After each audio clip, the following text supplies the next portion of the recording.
believe it's time to start them up.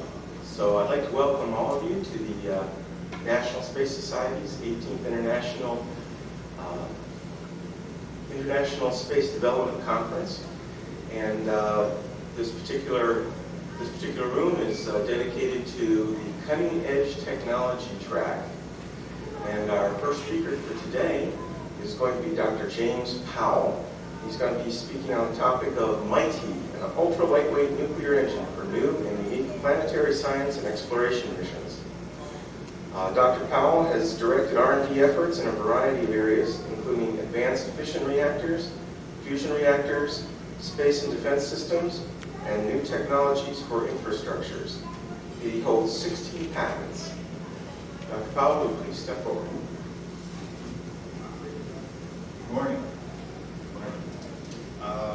What I'm going to be talking about today is a new type of engine for planetary space science and exploration missions. And it's derived from work that's been done over the years on nuclear rockets. And I'll tell you a little bit more about that in the yeah, no, actually, and sorry. And the reason for nuclear rockets is that chemical rockets have an inherent limit of the velocity increment penalty they can add to a system because of the heavy weight of the molecular products. Generally, the best chemical rockets we have, hydrogen oxygen, only add about 10 kilometers per second. And as a consequence, the kind of missions we're doing now take many years to carry out, and they generally require multiple gravity assists, like the Cassini mission, right? They 4 gravity assists to get to Saturn in 6 years. And this is a consequence of not only slowing down your exploration rate, but also doesn't provide many launch windows to carry out the mission.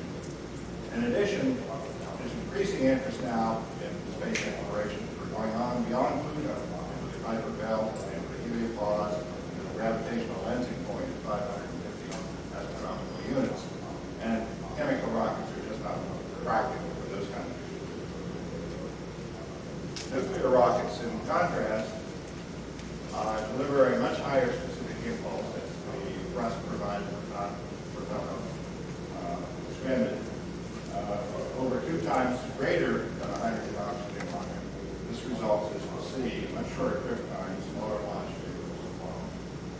And we can go direct trajectory. We don't have to do the planetary gravity assist. And it also enables new kinds of missions that we can never do with a nuclear rocket, such as refueling with extraterrestrial hydrogen or ice, or, as we'll see in a moment, dropping into a planetary atmosphere like Jupiter, flying in the ramjet mode for many millions of miles.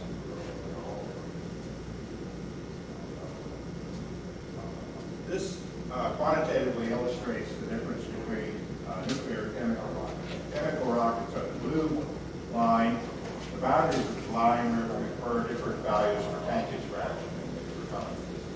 5% of the upper boundary, 10% for the lower boundary. And you can see, in practical terms, we can add only about 10 kilometers per second to the spacecraft with chemical rockets, where we can add 22 with a nuclear rocket. And if we go into the refueling mode with extraterrestrial propellants, we'll just keep going indefinitely. There's a whole host of interesting missions that require more than 10 kilometers per second LV. 2 years to Jupiter for an orbiter, 3 years for Saturn for an orbiter, 5 years for Pluto flyby, 12 years for Pluto orbiter.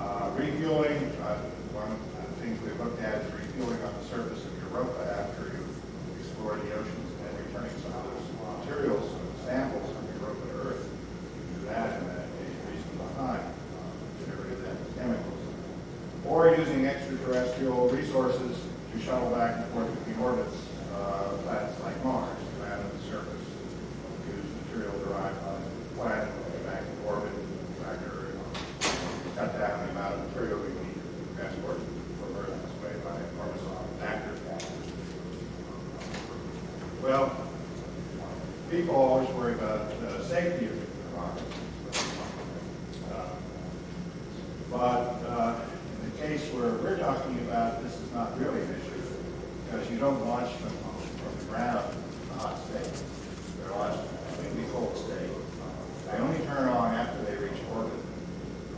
And they're non-radioactive until they turn on. And then when they leave orbit, they go away from the Earth, never to return. This is actually in contrast to the kind of systems we launch now, where we launch plutonium-238, very hazardous isotope, as a source of heat for radioisotope generators. Many of the missions have already carried out defense applications of NASA. And we, with appropriate safety conditions, have launched those kinds of systems safely. So in comparison, that kind of system is much safer system. And the inventory in one of these nuclear rockets is actually very negligible compared to the inventory we already have in reactors on Earth and in the biosphere on Earth. So it's not a really an issue. Now, work on nuclear rockets started in the United States and the Soviet Union in the 50s, and very successful work. Systems like NOVA and the Soviet Union version of NOVA. However, because of the system they chose, which was a graphite moderating system, reactors tend to be very heavy, several tons, very high power, and really not suitable for these kinds of spacecraft missions we develop today, where we're talking about spacecrafts and payloads of 100 kilograms or so.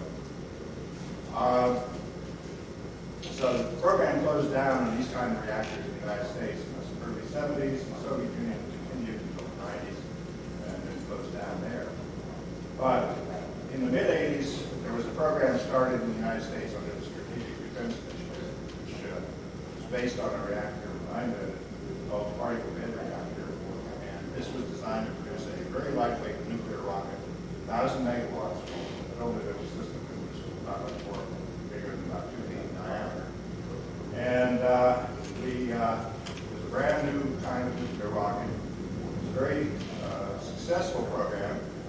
It met its component development goals, and we were really on the verge of getting ready to test these reactors and ultimately flight test with the Cold War era. It was a multi-laboratory commercial endeavor, including Brookhaven and Sandia, Grumman, Babcock, Wilcox, Allied, and we tested all the hardware components. And we showed that we were able to demonstrate operating densities of 30 megawatts a liter, 20 kilowatts, and various other things. And we operated low power critical assemblies to verify the electronics. The total was something like $200 million spent on the program. By the time the program ended, the next step was going to be the testing of ground testing of the full-size engine. Basically, the concept was this. We had small particles of fuel which were held between two porous tubes, cylindrical tubes, which we call frits. The coolant went from the outside tube through this particle bed, which was about 7 meters thick. The particles were about 400 microns in diameter. Came out, entered at something like 100 degrees Kelvin, came out at 3,000 degrees Kelvin, and then went down the axis to the nozzle. And we would have had a reactor which was a little more than 2 feet high, with a nozzle extension and pumps, turbo pumps, and something like that. The whole system together would weigh about 600 or 700 kilograms for 1,000 megawatts.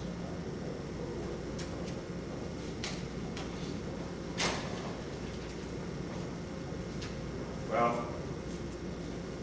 based on that earlier work, we've been following up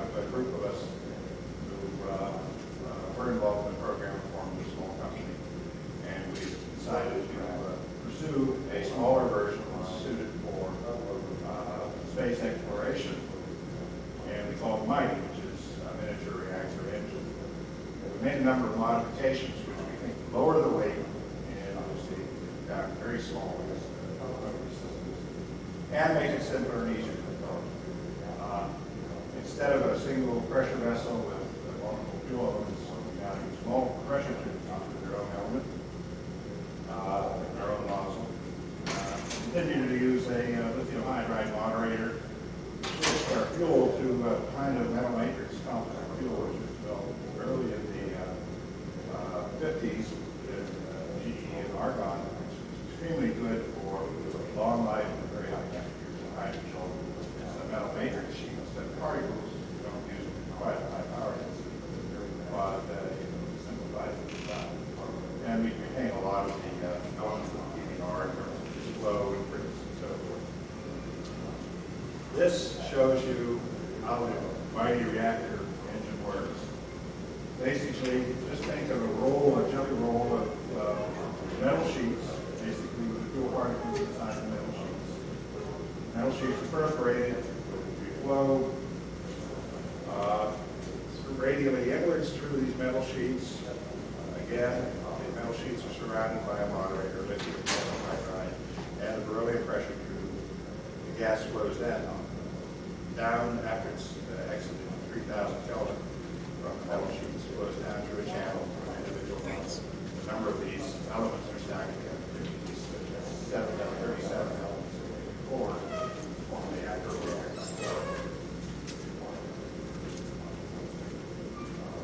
And the baseline fuel has been well tested on 3,000 Kelvin for performance for many hours at these conditions.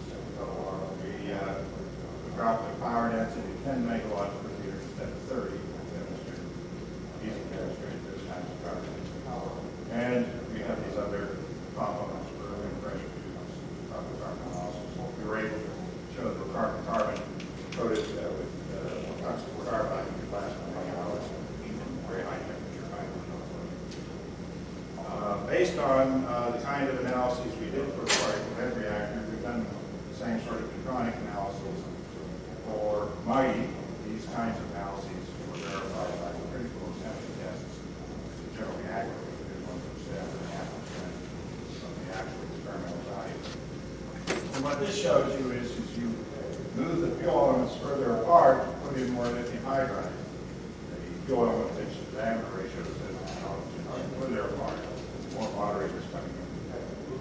The blue line is what we call the criticality factor. Any reaction above 1 is critical, and we see we get to about 1.1 as a maximum criticality. This is more than sufficient to operate the reactor. Generally, the MIGHTY design operates about 1.07 factor with a red line critical mass, reactor mass of about 1 kilograms. We can get this much lighter, as you'll see later on. These ships be assigned to another type of fuel. So criticality can readily be achieved in a very small lightweight system. This shows you the analysis of the fuel plates with the perforations in them, and gas flows through those perforations. We're now engaged in a NASA-sponsored program to experimentally verify the heat transfer analyses, and we will be doing that this summer. In this kind of geometry, the orange line tells you that that's the temperature of the hydrogen coolant going through the fuel element. The red line is the actual temperature of the fuel. And you'll see that as we get from the outside, the cool end, where the coolant is coming in, to the inside, with the small radius on where the coolant is reaching 3,000 Kelvin, our temperature difference between the fuel and the coolant is only about 20 or 30 degrees Kelvin. So this is an extremely efficient heat exchanger, basically. It transfers the heat from the fuel to the coolant with hardly any temperature difference. And this is important in order to reach the maximum temperature capability of the propellant. As the temperature goes up, the specific impulse goes up to the square root of temperature, and the performance goes up, because then we have either higher delta V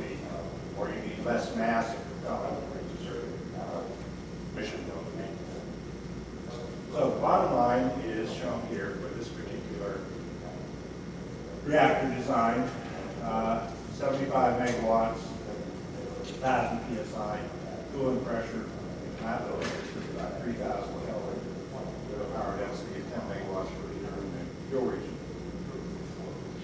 Use lithium-7 moderator tubes. The total uranium mass is something like 22 kilograms of uranium-235. As I said, 1.07 criticality factor. The whole reactor weighs about 100 kilograms. Put in the auxiliaries, the turbo pump, controls and stuff like that.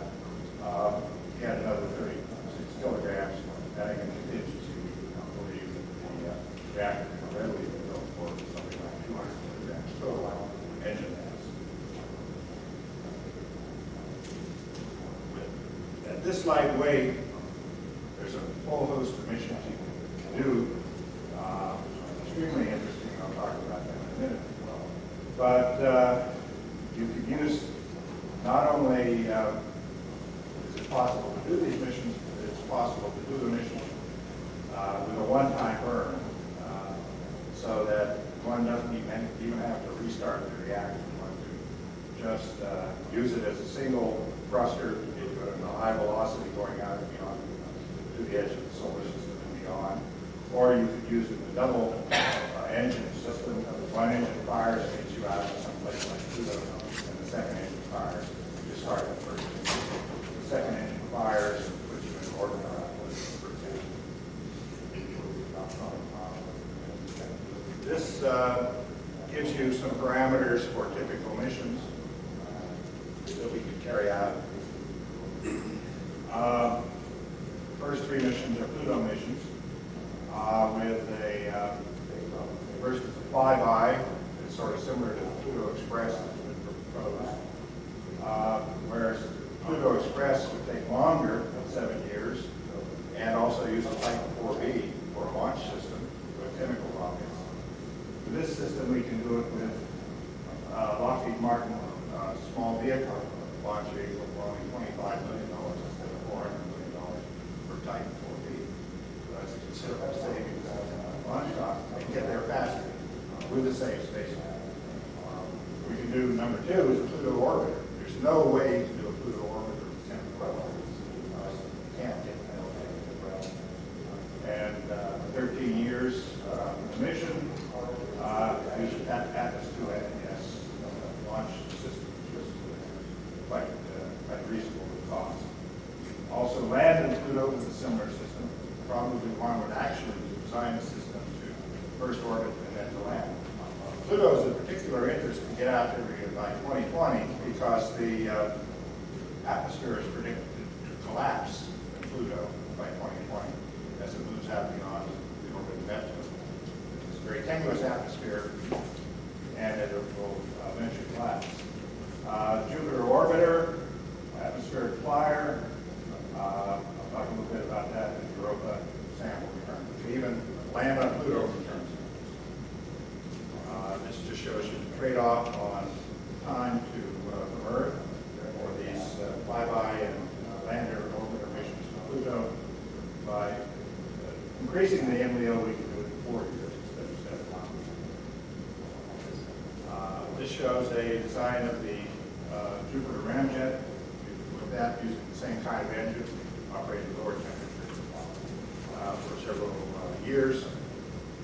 It would explore a range of 60 kilometers in vertical height from below the clouds to the top of the atmosphere.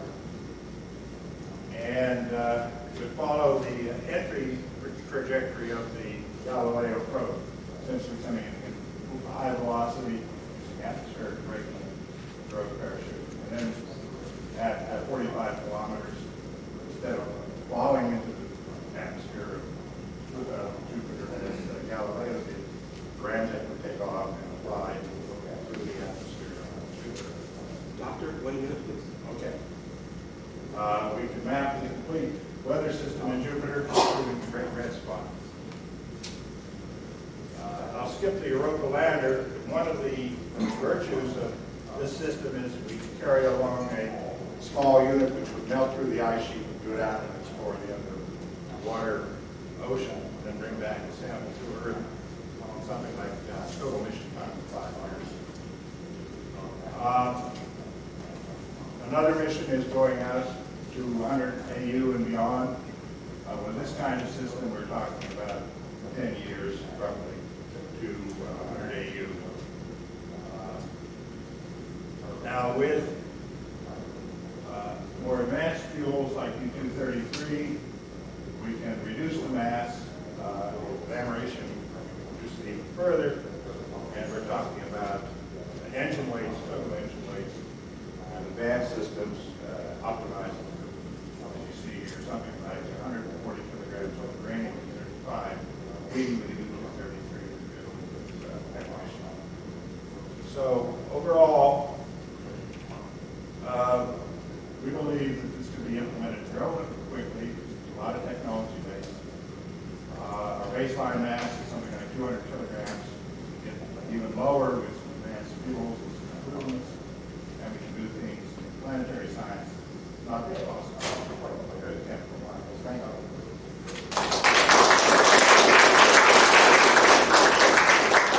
You have 3 minutes for questions.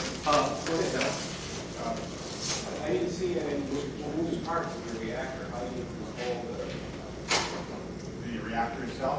Yeah, I didn't show that. It'd be a central, one of the elements would be a central control rod element based on the kind of system we developed for the particle bed reactor. It's a shutter type element. It has 3 elements, 3 components. Visualize the shutter. When it's the 3 are properly rotated, the whole rod becomes neutronically black. When they're rotated in the opposite way, then it's not neutronically black, but their neutrons can pass almost unimpeded through it. And we've gone through considerable analysis of that on the PBR very nicely. We just use that model. A couple of questions. One, what is the thrust to weight ratio of this engine concept? And second is, what is the engine lifetime? Like how many hours do you expect of operation do you expect to be able to get out of this engine? The thrust to weight of the PBR was designed to be 25 to 1 for the mission. This, we don't think we need as high a thrust to weight ratio because we don't need a very fast time limit. And so we're designing this for 10 to 1 thrust to weight ratio total mass. Operating time of the fuel is, they've operated 50, 60 hours. But you just can't run enough propellant. The amount of propellant you would run through it would be so enormous that it would be practical for a mission. So it's more propellant mass limited than it is material. So you're saying that the engine is, you can operate it for on the test stand for 20 some odd hours or more, and it's no deterioration of the fuel. Based on the stuff that was done at Oregon in present 6000. Yes.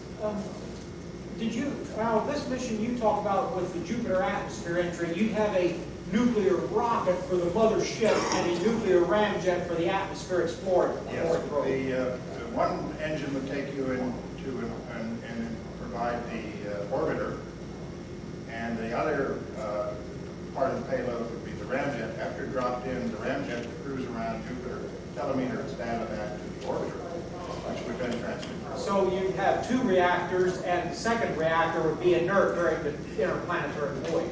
Right, yes. I was wondering if you could replace that with a dual mode reactor. Imagine a nuclear-powered aerospace plane that the rocket engine, it would go as a rocket engine, but then it would dive, itself would dive into the atmosphere and then switch over from rocket breathing to ramjet breathing. In other words, like an interplanetary national aerospace plane. You could, in principle, and the similar problems of that are similar to the problems that people proposed a long time, worked on, and we did, bimodal reactors, reactors which are also rockets, which are also electric power generators.